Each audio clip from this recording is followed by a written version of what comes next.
I found explicit emails between my fiancé and his ex where he says he's still in love with her, trashes my body, and admits he can't even get off unless he's thinking about her, and I'm ready to pack my bags without saying a word.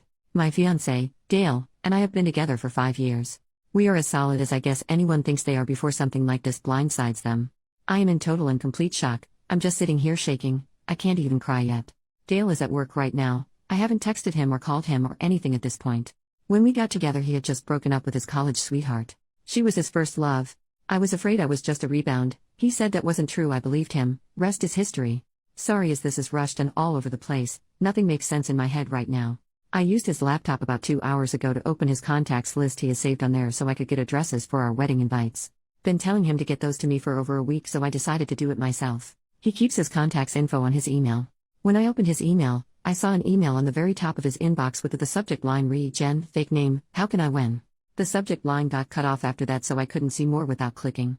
Jen is the name of his ex from college. I sat there for at least 10 minutes trying to decide if I should open it or not. But then I decided he should have nothing to hide, so I did. The rest of the subject line was, "Re Jen, how can I when you still exist?" The email was her replying to a string of emails between the two of them that has gone on for over a week. Long story short, Dale is still in love with Jen. He thinks about her constantly. He'll never find another woman like her. Even worse is that he makes fun of me and she laughs about it. One email she asks him why I don't make him happy and isn't he satisfied with me? I can't remember word for word, and I don't feel like reading it again, but he said something like she tries. She's just not good though, way too vanilla. I love her, but the only way I can get off is when I think about screwing you and how dripping you'd get. I think every inch of my bed was soaked from you.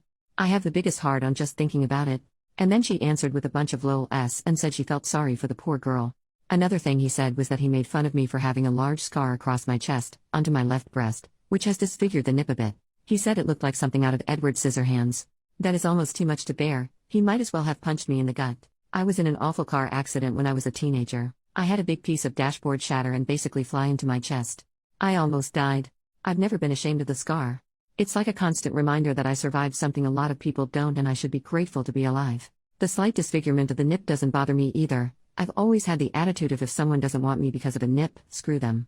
But to hear him make fun of something he knows is a result of something so major in my life, my friend was thrown from the backseat and lost her life, is just. I have no words. The emails go on and on. Some are explicit. One she described how she just self-pleasured while thinking about how he used to go down on her for hours. I'm assuming that these emails are just a small portion of their contact. The first email in the thread was Dale talking about how he doesn't think he can marry me and that he thinks about leaving me almost constantly. He said if she lived in this state he'd already have left me. It didn't sound like the first time they'd reconnected, so I'm guessing if I snooped I'd find texts as well. I don't need to snoop further. I've seen all I need to. Obviously I'm not going to stay. Despite what he said about me, I'm pretty great and I know this. He said he misses backdoor. Apparently I'm too vanilla to give it to him. Thing is, I've tried to initiate that as I enjoy it and he told me he wasn't into that. So he lied. Just to cast me in bad light. I'm so freaking mad I just want to throw his crap into a pile and light it on fire. But I won't. Because I don't want to give him the satisfaction of knowing how much he hurt me. I'm not sure why I posted here. It's too fresh to talk to my friends and family. Should I just pack my stuff and leave with no explanation? Just ghost? I've got too much dignity to scream and cry in front of him. I don't know what to do.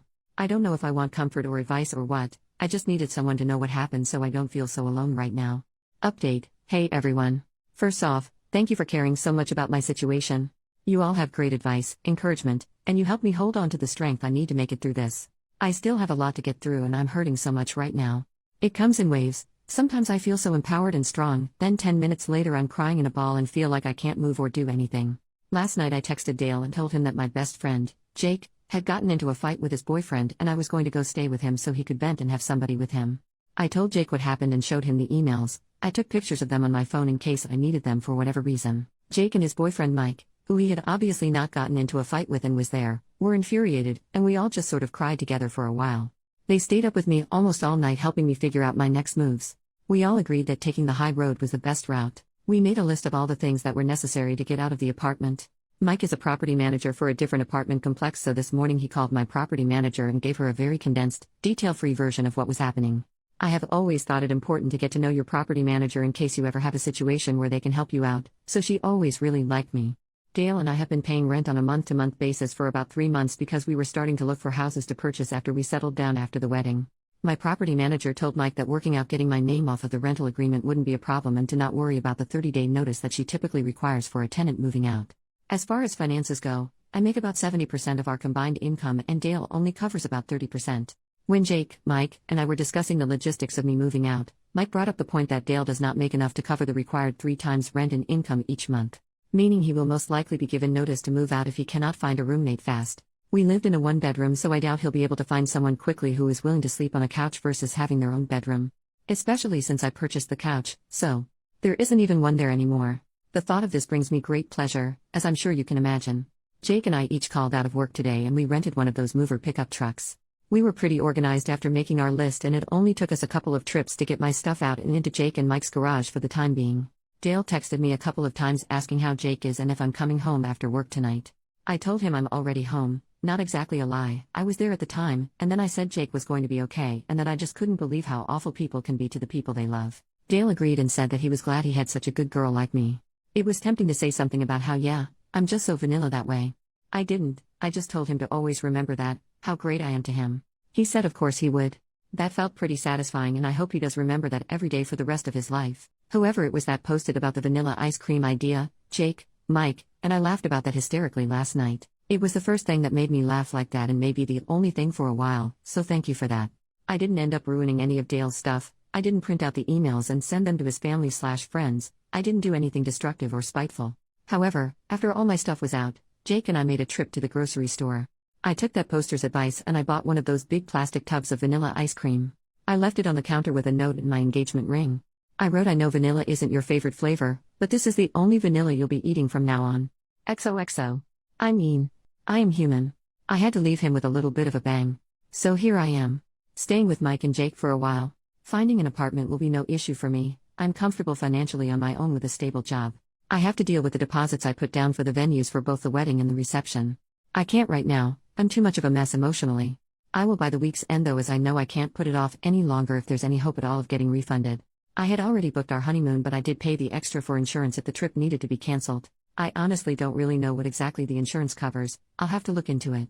Whether or not I can get a refund for Dale's ticket, I will be going on my first trip out of the country on my own and I am happy about this. It's one bright thing to look forward to through this whole mess. I will sell my wedding dress, which was a low-cut dress by the way, and showed my scar off as much as a wedding dress can. I guess Dale would have found that gross. Or maybe I'll burn it.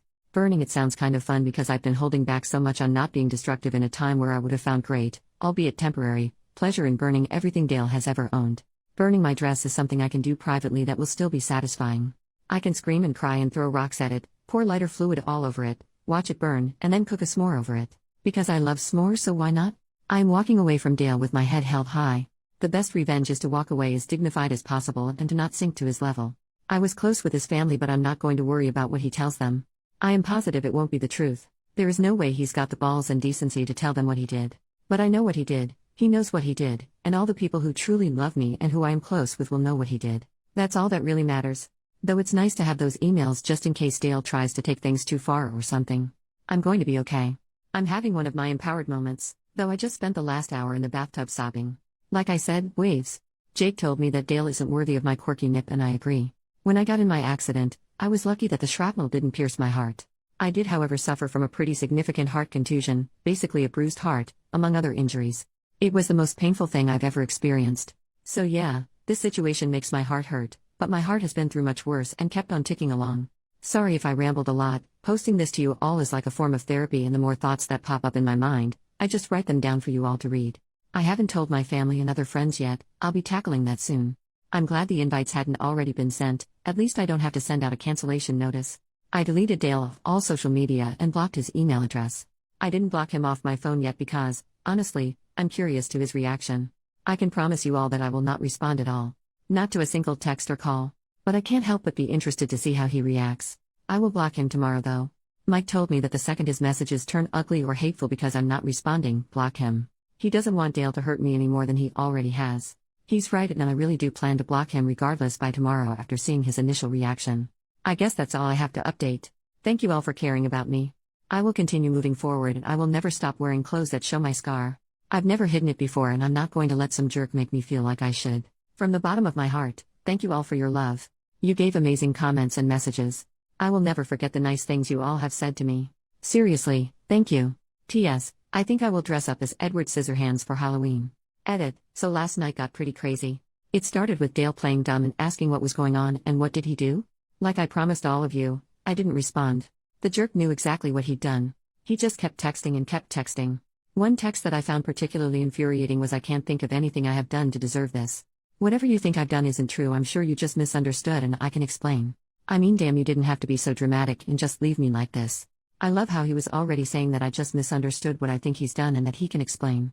He's such a crappy person that he wouldn't even just come out and admit to the emails and say he's sorry. And then to call me dramatic. The texts progressed into angry ones. Here is a string of texts from him, word for word, except that I corrected some grammar because his grammar is ridiculous. Each text was probably sent about 2 minutes apart, sometimes less. Just so you understand the level of crazy here, I will refer to myself as L in these because he uses my name a lot and my real name starts with an L, so seems appropriate. I blocked him after this, by the way. Baby, you know how much I love you. I'm at a loss right now. I don't understand. Why won't you answer me? I just tried calling. L, please pick up. We are getting married. I thought you cared about me. I guess I was wrong. I guess you are cold-hearted. L? Baby? Are you okay? At least answer me so I know you are okay and not hurt or something. Seriously? L. Seriously, you're a beach. I didn't mean that, I'm just getting really worried and upset. He took about a 20-minute break between that one and this monstrosity. You know what, I did mean that. You're a effing beach for doing this. If you were unhappy you should have told me. I can't believe you would do this to me. I love you. You are just like your father, but even worse because at least your mom is a cunt and so are you, so who can blame him? Don't ever contact me again or come crawling back, and good luck finding a guy who will love a effing circus freak bitch.